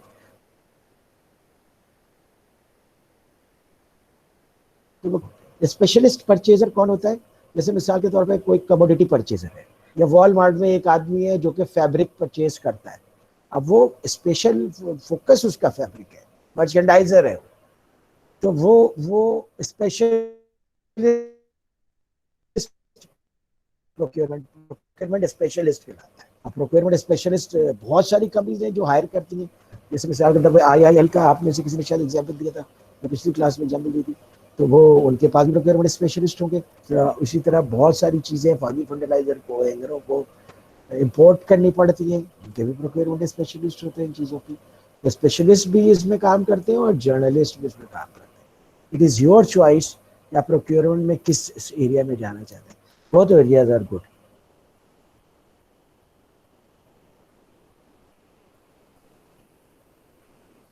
और एक और पॉइंट डाला है जो हम डिस्कस कर चुके हैं, आउटसोर्सिंग नॉन कोर एक्टिविटीज। मतलब जो एक्टिविटी आपका कोर बिजनेस से ताल्लुक नहीं है उसको आउटसोर्स कर। अमेरिका ने अपना सारा फाइनेंस अमेरिकन कंपनीज ने आउटसोर्स किया हुआ है। लोग बैठे हुए हैं जो सारा फाइनेंस का काम कर रहे हैं। उनका जो डोंकी वर्क है, ये रिसिप्ट ले रहे हैं, रिसिप्ट उनको, और इसी तरीके से ट्रांसक्रिप्शन सारा उन्होंने आउटसोर्स कर दिया है। इंडिया की जो IT इंडस्ट्री है इतनी बड़ी, बेसिकली ये 2 लो लेवल की एक्टिविटीज कर रहे हैं। कॉल सेंटर्स आउटसोर्स कर दिया है, HR आउटसोर्स कर दिया है, फाइनेंस आउटसोर्स कर दिया है, मैन्युफैक्चरिंग आउटसोर्स कर दिया है अमेरिकन कंपनीज ने, बहुत सारे ने। और इस तरह की उन्होंने जितनी भी चीज़ें हैं वो सब आउटसोर्स कर दी हैं। इसमें वो समझते हैं कि हम कोई वैल्यू एडिशन नहीं करते, बर्डन है। तो आप एप्पल की रिसेंट एग्जाम्पल है कि उन्होंने गाड़ी की मैन्युफैक्चरिंग आउटसोर्स कर दी। और गाड़ी की मैन्युफैक्चरिंग क्या होती है? बेसिकली असेंबलिंग होती है। तो एप्पल ने कहा वी आर नॉट असेंबलर, हम तो उसका इलेक्ट्रॉनिक डेवलप करते हैं, हम तो उसका सॉफ्टवेयर डेवलप करते हैं, तो हम तो सिर्फ डिजाइनर हैं और मार्केटियर है। एप्पल के जितने भी मोबाइल्स हैं उसमें एप्पल का रोल क्या है? They are designer, they are marketeer. जब उन्होंने टेस्ला के मुकाबले में गाड़ी लॉन्च करने जा रहे हैं, एक आध साल में उनकी गाड़ी आ जाएगी, तो उन्होंने यही कहा कि हम इसे डिज़ाइन करेंगे, हम इसे मार्केट करेंगे, हम इसे मैन्युफैक्चर करेंगे। ये है आउटसोर्सिंग का कॉन्सेप्ट। आउटसोर्सिंग से जो ऑर्गेनाइजेशंस डरती हैं वो कॉम्पिटिटिव नहीं रहेंगे। आउटसोर्सिंग का फायदा क्या होता है? जो नॉन कोर एक्टिविटी है, एक तो उससे आपकी जान छूट जाती है, दूसरे आप उसको उस आदमी को देते हैं, उस ऑर्गेनाइजेशन को देते हैं जो उसका एक्सपर्ट है, जो उसकी कोर एक्टिविटी का है, इसलिए आपसे बेहतर कर सकता है वो। आपको बेहतर सर्विसेज भी मिल जाती है and at a lower cost मिलती है। आप करेंगे तो उससे ज़्यादा पैसा बचेगा। इसलिए आउटसोर्सिंग खुद इटसेल्फ एक बहुत बड़ी स्ट्रेटेजिक ऑप्शन बन करके अभी सामने आ रही है। फिर state of the art IT systems, IT के साथ स्टेट ऑफ द आर्ट लगा ही देते हैं, तो प्रोक्योरमेंट में भी state of the art IT system आ रहा है, ईआरपी आ रहा है, स्पेशलिस्ट प्रोक्योरमेंट सॉफ्टवेयर आ रहे हैं, एसएपी में प्रोक्योरमेंट का एक पर्टिकुलर मॉड्यूल है। तो ये सब बहुत यूज़र फ्रेंडली होते हैं। अगर आप किसी इन्वायरमेंट में जाएँ जो ईआरपी इन्वायरमेंट है, तो आप 2, 4, 6 महीने में इन सिस्टम से बहुत कंफर्टेबल हो जाएंगे और आपको इसका बहुत एडवांटेज होगा अपने काम में। हाँ सर, एक हमने यहाँ पे सजेशन भी दी थी अपनी मैनेजमेंट को कि यहाँ पे कुछ चीजें हम आउटसोर्स कर रहे हैं, जैसे क्रेन है, क्रेन ऑपरेशन हम वो कैपेक्स आइटम में हमें खरीदना पड़ता है 1-1.5 करोड़ रुपए का, तो वो हम आउटसोर्स कर रहे हैं। लेकिन एक और सजेशन थी, पता नहीं, आई होप कि आपकी नॉलेज में हो कि पाकिस्तान में कहीं भी इम्प्लीमेंट हो। अब जैसे एक कंपनी के बहुत सारे ऑपरेशंस हैं और सेम किस्म के ऑपरेशंस हैं डिफरेंट लोकेशंस पे, तो आई बिलीव कि हम पाकिस्तान हमारा इतना बड़ा मुल्क नहीं है और एक कोने से दूसरे कोने पे विद इन 24 आवर्स मूवमेंट हो सकती है, तो हम सेंट्रलाइज वेयर हाउस की अप्रोच पे जाना चाहिए। रादर हम हर प्लांट के ऊपर एक वेयर हाउस है, उसकी अलग इन्वेंट्री मैनेज कर रहे हैं, अलग रिसोर्सेज मैनेज कर रहे हैं। तो ये हमने यहाँ पे अपने मैनेजमेंट को भी 2-3 दफा सजेशन किया है, अभी तक इम्प्लीमेंट नहीं हो सका। तो उससे एक बहुत बड़ी हमने यहाँ पे कैलकुलेशन भी की थी, बहुत बड़ी कॉस्ट हम सेव कर सकते हैं, उससे मिलियंस डॉलर। ट्रांसपोर्टेशन में और सप्लाई चेन के फर्स्ट कोर्स में भी हमने डिस्कस किया था। तो बेसिकली ये ट्रेड ऑफ है।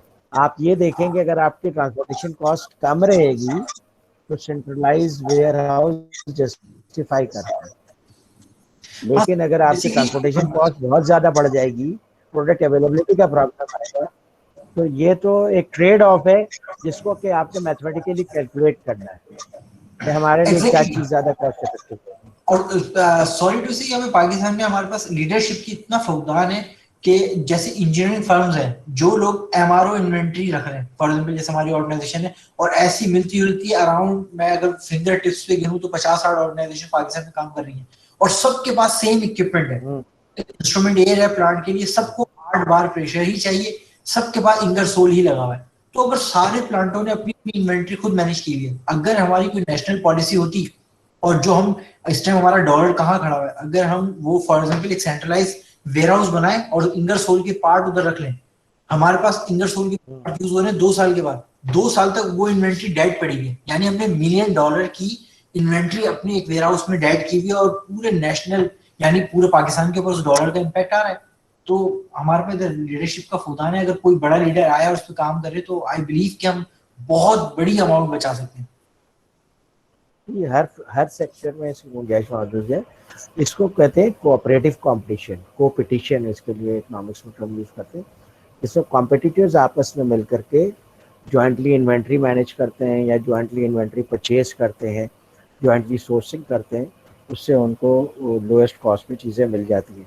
और पाकिस्तान में ऐसी चीज़ें हो रही हैं, जैसे ईएसओ हॉस्पिटैलिटी प्रोवाइड करता है, जितने भी जो छोटे ऑयल मार्केटियर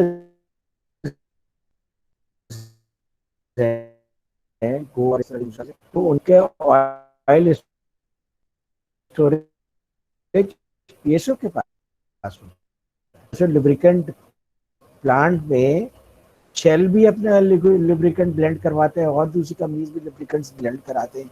तो इस तरह की कोऑपरेशन होती है और हो रही है दुनिया में, पाकिस्तान में भी हो रही है, लेकिन उसको बहुत एक्सटेंडेड लेवल पे लाने के लिए ऑफ कोर्स आपको इसकी ज़रूरत होती है, लीडरशिप की ज़रूरत है, दैट आई एग्री। इसी तरीके से पाकिस्तान में यूनिकॉल है। यूनिकॉल क्या करता है? इथेनॉल बनाता है शुगर से इथेनॉल बनाता है, और इथेनॉल आपको पता है ड्रिंकिंग पर्पस के लिए भी यूज़ होता है और उस इंडस्ट्री में भी यूज़ होता है। अच्छा, डिस्टॉर्शन है, आई एम सॉरी। तो हम ऐसा तो अब मैं इसको ख़त्म करके 5 मिनट का ब्रेक लेते हैं, ताकि क्योंकि आप लोगों को भी कंटिन्यू पढ़ा रहा हूँ। तो इथेनॉल बनाना एक कंपनी के लिए कॉस्ट इफेक्टिव नहीं था, रिस्की था। तो 3 शुगर मिल्स ने सिंध में मिलकर के यूनिकॉल बना लिया। शुगर में उनका कंपटीशन है, लेकिन यूनिकॉल में उनका कॉपरेशन है, और वो इथेनॉल बना करके इंटरनेशनल मार्केट में एक्सपोर्ट कर रहे हैं, और पाकिस्तानी मार्केट में इंडस्ट्रियल इथेनॉल सप्लाई कर रहे हैं। दिस इज कॉमन, बहुत सारी चीज़ों में कॉपरेशन करते हैं और करना चाहिए, और उसका वैल्यू कंपनी को भी मिलता है, उसका वैल्यू उससे कस्टमर्स को भी बेस्ट वैल्यू मिल जाती है। ओके, 5 मिनट्स का हम ब्रेक लेते हैं ताकि थोड़ा सा आप लोग आराम कर लें, चाय वाय पी लें, तो फिर इंशाल्लाह हम कंटिन्यू करते हैं। ओके।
ओके जनाब, वेलकम बैक। अगला टॉपिक है purchase of non direct spend. ठीक है, purchasing involve in all non direct spend.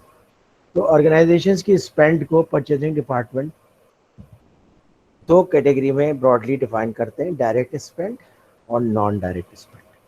Direct spend क्या है? जैसे आप ऑर्गेनाइजेशन के लिए रॉ मटेरियल खरीद रहे हैं, आप ऑर्गेनाइजेशन के लिए मेंटेनेंस कंज्यूमेबल्स खरीद रहे हैं, ये सब है डायरेक्ट स्पेंड। अब नॉन डायरेक्ट स्पेंड कौन से हैं? जैसे रेंट के एग्रीमेंट कर रहे हैं, पैसा खर्च कर रहे हैं, टैक्सेस दे रहे हैं, इंश्योरेंस पे कर रहे हैं, और कोई इक्विपमेंट का, जैसे आप लोगों ने कहा इक्विपमेंट रेंटल पे ले रहे हैं, वो इंजीनियरिंग वाले खुद ही डायरेक्ट ले लेते हैं रेंट पे, प्रोक्योरमेंट को इन्वॉल्व नहीं करते, तो ये नॉन डायरेक्ट स्पेंड है। तो ऑर्गेनाइजेशन में बड़ी शार्प डाइकोटमी होती है। कुछ चीज़ों में इंजीनियर्स जो है परचेज वालों को एक डिस्टेंस पे रखते हैं कि भाई ये चीज़ें हम खुद कर लेंगे, तुम इसमें इन्वॉल्व मत हो, काम खराब करो। तो वो जैसे क्रेन हो गया और इस तरह की दूसरी चीज़ें की सर्विसेज हो गई, इसके फोल्डिंग को की सर्विस लेनी है, या इवन कोई बिल्डिंग बनानी है। बिल्डिंग बनाने में जो सिविल इंजीनियर है ऑर्गेनाइजेशन के अंदर, जो सिविल का काम देखता है, डायरेक्ट कॉन्ट्रैक्टर से बात करता है, एग्रीमेंट साइन करता है और काम शुरू कर देता है। प्रोक्योरमेंट की कोई इन्वॉल्वमेंट नहीं होती है बहुत सारी ऑर्गेनाइजेशन में। तो ये नॉन डायरेक्ट स्पेंड कहलाता है। अच्छा, इसके अंदर जो क्वेश्चन है वो ये है कि भाई चूंकि ये प्रोक्योरमेंट है and procurement is a specialised job, तो इसलिए इसको प्रोक्योरमेंट डिपार्टमेंट को देखना चाहिए, उससे बेनिफिट होगा ऑर्गेनाइजेशन को। अब बहुत सारी ऑर्गेनाइजेशन इसको इस तरह से रीऑर्गेनाइज कर रही हैं कि प्रोक्योरमेंट डायरेक्ट स्पेंड को भी देखे और नॉन डायरेक्ट स्पेंड को भी देखे। इस तरह प्रोक्योरमेंट का बहुत वास्ट हो गया सारा कुछ, जो है जो उसका ऑपरेशन है बहुत वास्ट हो गया। अगर कोई ऑर्गेनाइजेशन का रेवेन्यू का 80% स्पेंड करती है, 85% स्पेंड करती है, जो कि आमतौर पे होता है, तो ये तो बहुत स्ट्रेटेजिक एरिया हो गया। यानी आप 100 रुपये कमा रहे हैं, उसमें से 85 रुपीज़ खर्च कर रहे हैं। 85 रुपीज़ खर्च करने में अगर आप विजिलेंट होंगे, प्रोफेशनल होंगे और उसको सही तरीके से करेंगे, तो आप 85 की बजाय 70 रुपीज़ खर्च करेंगे। इसीलिए प्रोक्योरमेंट को अब एक्सपेंडिचर में बड़ा रोल दिया जा रहा है। सिर्फ प्रोक्योरमेंट को उस वाले एक्सपेंडिचर में इन्वॉल्व नहीं किया जा रहा है जिसका ताल्लुक वेजेस से है और सैलरीज से, क्योंकि वेजेस और सैलरीज भी नॉन डायरेक्ट स्पेंड है। हालांकि जब आप कॉस्टिंग करते हैं तो उसके लिहाज से वो डायरेक्ट स्पेंड है, तो उसमें आप लेबर भी लेते हैं और रॉ मटेरियल भी लेते हैं और फैक्ट्री ओवरहेड भी। तो उसके अंदर चूंकि एचआर खुद अपना काम कर रही है, एचआर की अपनी पॉलिसीज़ होती हैं सैलरीज और इंसेंटिव के लिहाज से, तो प्रोक्योरमेंट वाले उस एरिया को नहीं देख रहे। तो बाकी जो 70% ऑफ द स्पेंड है, इसमें डायरेक्ट स्पेंड भी इंक्लूड है, नॉन डायरेक्ट स्पेंड भी इंक्लूड है, उसको प्रोक्योरमेंट वाले उनके एम्बेट में आ रहा है। अगर किसी ऑर्गेनाइजेशन में नहीं है तो उसे आना चाहिए। इस तरह प्रोक्योरमेंट का स्कोप बहुत बड़ा हो जाता है। अगला पॉइंट है dramatic cycle time reduction. Cycle time क्या होता है? साइकिल टाइम जो है, बहुत सारी चीज़ों में साइकिल टाइम होता है। एक साइकिल टाइम ये होता है कि आपने किसी को बिजनेस में ऑर्डर किया प्रोडक्ट, ऑर्डर करने के 2 महीने के बाद उसने सप्लाई किया, इंटरनल प्रोसेस में भी आपको 1 महीना लगा, तो आपका साइकिल, फिर वो आपकी इन्वेंट्री में 1 महीना पड़ा रहेगा, 4 महीने हो गए, फिर वो जाएगा प्रोडक्शन डिपार्टमेंट में प्रोसेस होकर के निकलेगा, अपने फिनिश गुड्स इन्वेंट्री में रहेगा, तो 6 महीने तो उसका साइकिल टाइम ही होगा।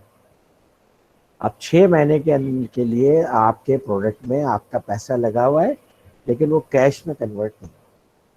6 महीने की आपकी प्रोडक्शन, अगर आप उसको मैनेज कर लें सही तरीके से, उसको अरेंज करके 3 महीने पे ले आए, 2 महीने पे ले आए, तो आपका जो 4 महीने का पैसा जो इन्वेंट्री में लॉक्ड हुआ था वो रिलीज हो जाएगा, आपका कैश फ्लो बेहतर हो जाएगा। तो ये साइकिल टाइम में प्रोक्योरमेंट का बहुत इंपॉर्टेंट रोल है। फिर अगला लफ्ज यूज किया है कि bench marking of best practice. Bench marking किसको कहते हैं जी?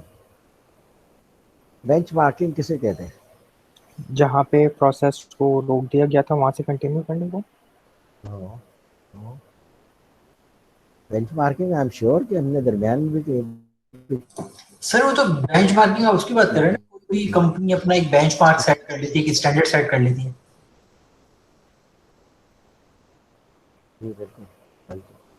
उसका तरीका ये होता है कि कंपनी अपने काम को देखती है, सारे ऑपरेशंस को देखती है, कहीं पे उनको लगता है कि उनके ऑपरेशन लेस एफिशिएंट है तो वो अपने कॉम्पिटिटर से बेंचमार्क करते हैं, उनको कॉम्पिटिटर कैसे कर रहा है, उसको उनसे बेहतर कर रहे हैं, उनके प्रैक्टिसेस को फॉलो करते हैं, चेस करते हैं, उसको अपने यहाँ इम्प्लीमेंट करके अपने ऑपरेशंस को अपग्रेड कर लेते हैं। This is called benchmarking, industry benchmarking. उसका तरीका ये होता है कि आप कंसल्टेंट हायर कर लेते हैं, अपने किसी आदमी को ट्रेनिंग पे भेज देते हैं, या फिर कॉम्पिटिटर से कोई आदमी हायर कर लेते हैं जो आकर के आपके बिजनेस के उस एरिया को ठीक करते हैं। जैसे मिसाल के तौर पर अमेरिका की, यूके की कई एग्जाम्पल्स किताब में, केस स्टडीज में लिखा हुआ है, जब ऑर्गेनाइजेशंस ने अपने प्रोक्योरमेंट को अपग्रेड करना चाहा, मर्सिडीज़ की एग्जाम्पल दी हुई है, तो मर्सिडीज़ के पास वो प्रोक्योरमेंट की कैपेबिलिटीज़ नहीं थी, जो कॉम्पिटिटर से बेंचमार्क करके उनको उन्होंने देखा था हमारे प्रोक्योरमेंट की प्रैक्टिसेस बहुत नीचे थी,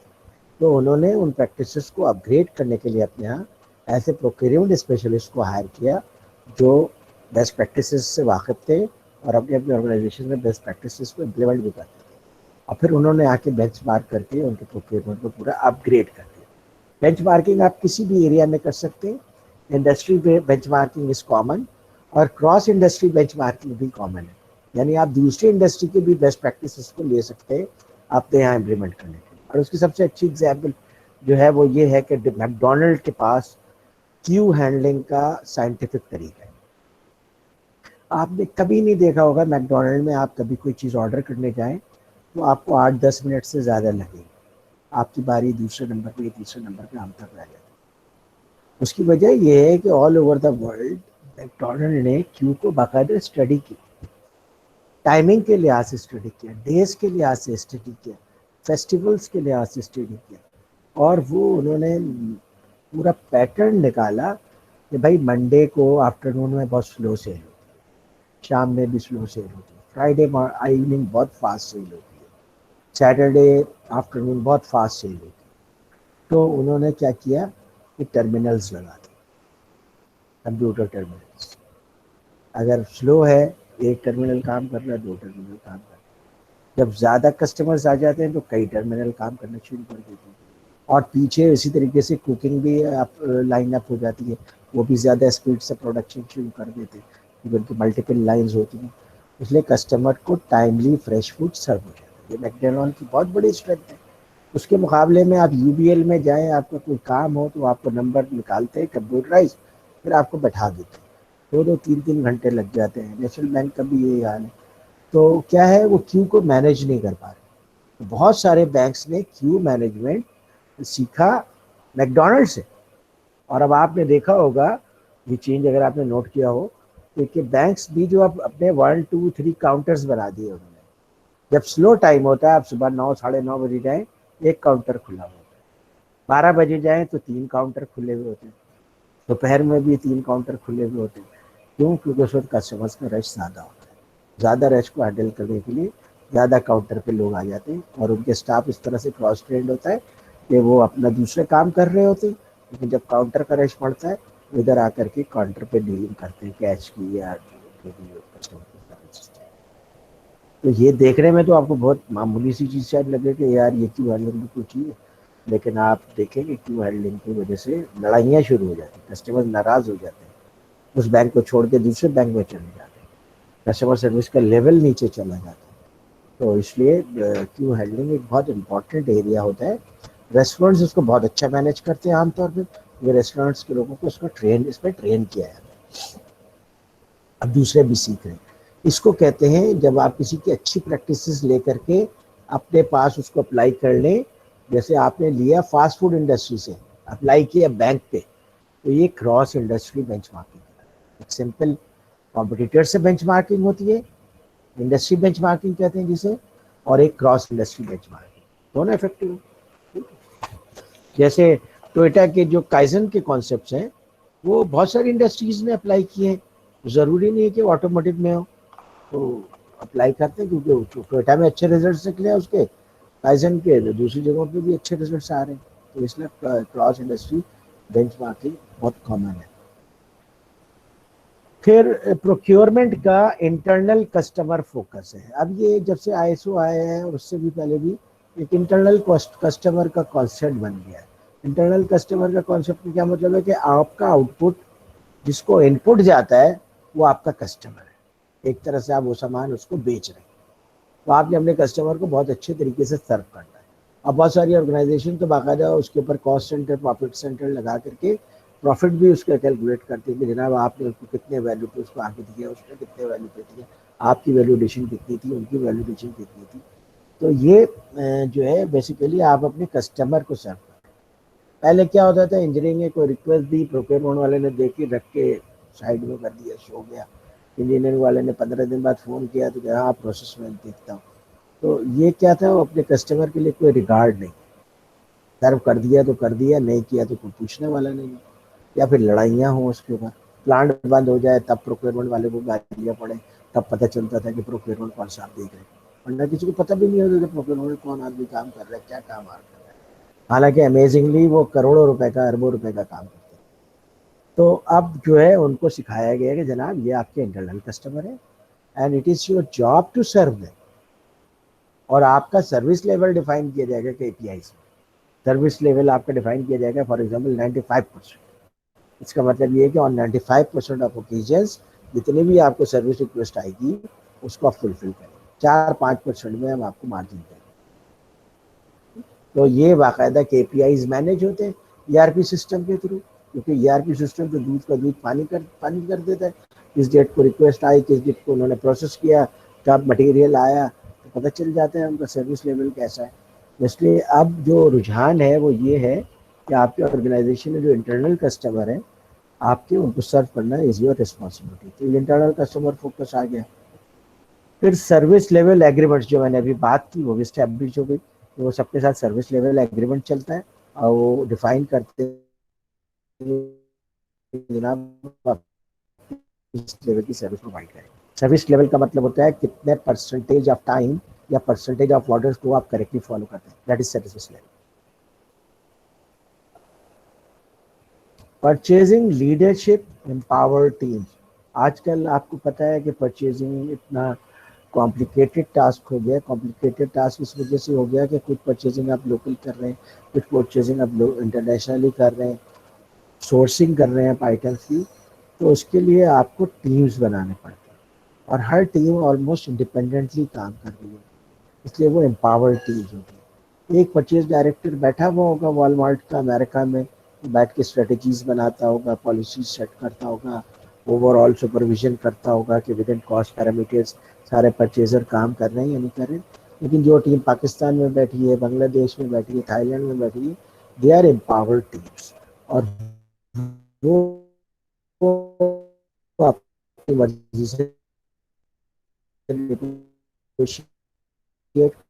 करते हैं, जो वेंडर्स हैं उनको लेकर के चलते हैं। All of them are very empowered team. पहले क्या होता था कि परचेज में परचेज मैनेजर होता था, बाकी परचेज ऑफिसर्स या कलर्स होते थे, वो चीज़ों को प्रोसेस करते थे, अल्टीमेटली साइन करता था परचेज मैनेजर। तो ये it's a lot of work. अगर आप उसको एक दिन में 1000 परचेज ऑर्डर साइन कर लें तो उसका यही काम होगा और कोई काम होगा ही नहीं, दैट्स नॉट गुड।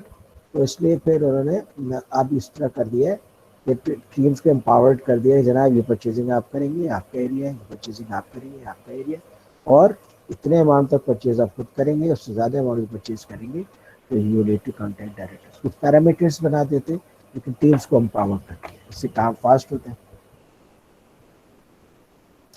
अब purchasing professional they are involve in innovation. वो जो आपसे पहले बात हो गई, परचेज के जितने लोग होते हैं वो सब इन्वॉल्व होते हैं आपकी प्रोडक्ट डेवलपमेंट की टीम। पहले परचेज को कोई नहीं पूछता था, अब परचेज का स्ट्रेटेजिक रोल हो गया, वो प्रोडक्ट डेवलपमेंट से इन्वॉल्व होते हैं काम में।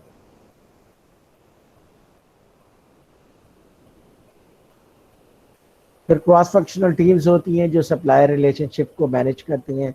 आप लोगों ने पढ़ा भी होगा कि सप्लायर रिलेशनशिप मैनेजमेंट बाकायदा एक मॉड्यूल है, बाकायदा एक मॉड्यूल है ईआरपी सिस्टम का, एसएपी का और एक्सेल का, जितने भी ईआरपी सिस्टम्स हैं, इवन स्पेशलाइज ईआरपी सिस्टम्स हैं, उसके अंदर जो मॉड्यूल होता है सप्लायर रिलेशनशिप।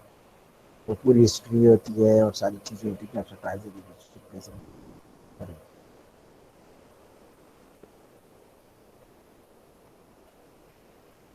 तो मेजर कंट्रीब्यूटर की फिर ये सोर्सिंग करते हैं, उनके साथ लॉन्ग टर्म कॉन्ट्रैक्ट करते हैं। तो ये पॉइंट्स लिखे हुए हैं।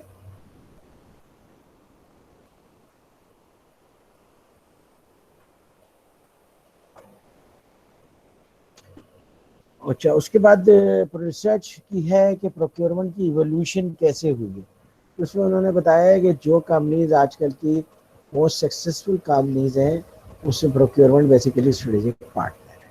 वो उनके तमाम बिजनेस डिसीजन में इन्वॉल्व होता है, प्रोडक्ट डेवलपमेंट में इन्वॉल्व होता है, सोर्सिंग में इन्वॉल्व होता है, प्रोडक्शन में इन्वॉल्व होता है, क्रॉस फंक्शनल टीम में इन्वॉल्व होता है और ऑर्गेनाइजेशन के स्ट्रेटेजिक पार्ट होता है। फिर सप्लायर रिलेशनशिप मैनेजमेंट उसकी जिम्मेदारी होती है।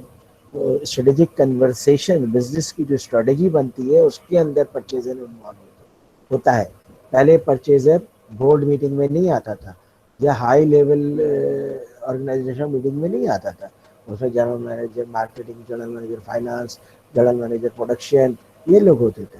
लेकिन मैनेजर परचेज या जनरल मैनेजर परचेज को वहाँ पे ज़रूरी नहीं समझा जाता, लेकिन अब उनको स्ट्रेटेजिक मीटिंग्स में इनवाइट किया जाता है। They are part of the strategic meeting, क्योंकि कॉस्ट को तो वही कंट्रोल करके देंगे, बिकॉज दे नो कि उनके सप्लायर्स कौन है, सप्लाई के सोर्सेस क्या हैं और किस तरीके से बेस्ट वो कंट्रीब्यूट कर सकते हैं एग्जिस्टिंग प्रोडक्ट्स में और न्यू प्रोडक्ट डेवलपमेंट में। फिर जो सप्लाई चेन के रिस्क्स होते हैं उनको भी मैनेज करता है प्रोक्योरमेंट मैनेजर। तो आपने देखा होगा कि जब जापान में ज़लज़ला आया था तो उनका जो रिस्क डाइवर्सिफाइड नहीं था, उनके बहुत सारे प्लांट्स, बहुत सारी चीज़ों के जापान में ही थे। एज ए रिजल्ट वो 1 साल तक सप्लाई नहीं कर सके अपने कस्टमर्स को, 1 साल से ज़्यादा तक सप्लाई नहीं कर सके अपने कस्टमर्स को। तो क्यों? क्योंकि उन्होंने सप्लाई चेन का रिस्क डाइवर्सिफाई नहीं किया था। लेकिन ये जो अमेरिकन कंपनीज हैं वो सप्लाई चेन में वंडरफुल काम कर रही हैं, मैं उनको अप्रिशिएट करता हूँ। तो उसका रीज़न है, तो वो उन्होंने ऑल्टरनेट सोर्सेज बना के रखे हुए हैं कि जनाब ये, और बाकायदा क्लासिफिकेशन की हुई है और ये ऑटोमोटिव से सीखा उन्होंने कि ये ए क्लास सप्लायर है, बी क्लास सप्लायर है, सी क्लास सप्लायर, तीनों को बिजनेस देते हैं। हालांकि आपके लिए आसान तो है, एक को 100% बिजनेस दे दे, लेकिन क्या होगा अगर किसी दिन वो बैंकरप्ट हो गया तो आपके पास ऑप्शन ही नहीं होगा। तो इसलिए वो अपना रिस्क डाइवर्सिफाई करके रखें। अब ये भी करते हैं कि एक प्रोडक्ट का सप्लायर अगर पाकिस्तान में है ए कैटेगरी का, तो बी कैटेगरी का मे भी बांग्लादेश में हो, सी कैटेगरी का मे भी वियतनाम में, ताकि खुदा ना खास्ता पाकिस्तान किसी वॉर जोन में आ जाए तो वियतनाम से अपने सप्लाई कंटिन्यू कर सके। ये सारे रिस्क हैं जो उनको मिटिगेट करने होते हैं। फिर इससे एक्सचेंज रेट का भी रिस्क वो मैनेज कर सकते हैं। मिसाल के तौर पर एक्सचेंज रेट की वजह से अगर वियतनाम का प्रोडक्ट एक्सपेंसिव पड़ रहा है उनको, तो वो पाकिस्तान से प्रोडक्ट ले सकते हैं। तो पाकिस्तान एक्सचेंज रेट में डाउन चला गया, एक्सचेंज रेट एक बहुत बड़ा रिस्क होता है। आप पीएसओ का एनुअल स्टेटमेंट उठा के देखें 4-5 साल का, उसमें एक एंट्री बड़ी वाज़ह नजर आएगी, gain because of exchange rate और loss because of exchange rate. ये दो धारी तलवार है, समझे? इससे प्रॉफिट भी होता है, इससे उनको लॉस भी हो जाता है, और बाद में इतना लॉस होता है कि टोटल लॉस में चले जाता है। वो BMW अगर 1 सेंट बढ़ता है यूरो में, 1 पेंस, तो उनको $75 मिलियन का लॉस होता है। ये है एक्सचेंज रेट के अंदर। तो इसलिए इस वजह से भी रिस्क ऐसे डाइवर्सिफाई करने पड़ते हैं। और फिर गवर्नेंस का भी आजकल मसला है। आपको पता है पहले जो है चीफ एग्जीक्यूटिव्स को इतना ज़्यादा क्रिटिकली एग्जामिन नहीं किया जाता, अब तो SECP पहुंच जाता है, नैब पहुंच जाता है, इनकम टैक्स डिपार्टमेंट पहुंच जाता है और क्लोजली स्क्रूटनी करते हैं ऑर्गेनाइजेशंस की। और बाकायदा अभी अगले इसमें देखेंगे कि चीफ एग्जीक्यूटिव्स को बैड प्रैक्टिसेस की वजह से पनिशमेंट्स भी हुए हैं। Punishment as long as 25 years in jail. अब एक 60 साल का चीफ एग्जीक्यूटिव है, उसको 25 साल की जेल कर देंगे तो उसकी तो बाकी जिंदगी जेल में गुजरी, रेपुटेशन खत्म हो गई। तो आजकल कॉर्पोरेट गवर्नेंस एक बहुत इंपॉर्टेंट टॉपिक बन गया है और कॉर्पोरेट गवर्नेंस के रूल्स को आपको फॉलो करने होते हैं। अब चीफ एग्जीक्यूटिव मार्केटिंग से आया है या फाइनेंस से आया है, उसको प्रोक्योरमेंट का नहीं पता, अगर प्रोक्योरमेंट में बैड प्रैक्टिसेस हो रहे हैं उसका पूरा का पूरा रिस्पॉन्सिबल चीफ एग्जीक्यूटिव। अब एथिकल प्रैक्टिसेस तो बहुत स्ट्रांग होने चाहिए। CSR को बहुत ज़्यादा क्लोजली लोग देख रहे हैं उसकी वजह से भी आपको प्रोक्योरमेंट में बहुत सारी चीज़ें स्ट्रीमलाइन करनी पड़ेंगी, नहीं तो आप लाइमलाइट में आ जाएंगे and you will not be able to explain कि आपने ये स्टेप लिया तो कैसे लिया, और फिर उसकी वजह से आपकी शेयर वैल्यू गिर सकती है, आपके कस्टमर्स ख़राब हो सकते हैं, बहुत सारे प्रॉब्लम्स आ सकते हैं।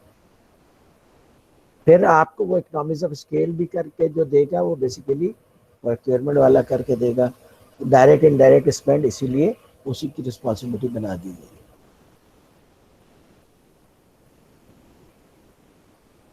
ओके, तो अब हम कल पढ़ेंगे इंशाल्लाह क्रिटिकल सक्सेस फैक्टर। असल में ये बुक लिखी गई है पॉइंट वाइज। अब पॉइंट वाइज तो चीज़ अच्छी होती है, लेकिन फिर होता क्या है, उसको पॉइंट वाइज आप समझेंगे नहीं, एक पॉइंट में एक्सप्लेनेशन है उसकी, तो फिर आपको पढ़ने में डिफ़िकल्टी होगी। इसलिए आपके लिए ये वीडियो इम्पॉर्टेंट है, आप ये वीडियो ले सकते हैं मुझसे, कोई प्रॉब्लम नहीं है। तो वो किसने कमिटमेंट की, हारिस ने, तो वो वीडियो को एडिट करके वापस भेजेगा और फॉर दैट मैं उसको 10 मार्क्स एक्स्ट्रा दूंगा। किसने कमिट की है? किसी ने नहीं, हाकिम ने। तो कोई भी आप में से अगर वॉलंटियर करता है या के वीडियो को एडिट करके फिर मुझे रीसेंड करेगा तो मैं ग्रुप में रीशेयर कर दूंगा। अगर कोई नहीं कमिट करता तो कम से कम किसी को आप रेफर कर दें जो ये काम कर सकता हो, कमर्शियली पैसे लेके कर दें, ताकि आप लोगों को कन्वीनियंट हो जाए। ठीक है जनाब। सर लेक्चर तो रिकॉर्ड कर लेता हूँ मैं, पर is it necessary to crop them? यार ये ज़रूरी इसलिए कि मुझे अगर कभी किसी और क्लास के साथ शेयर करना पड़ा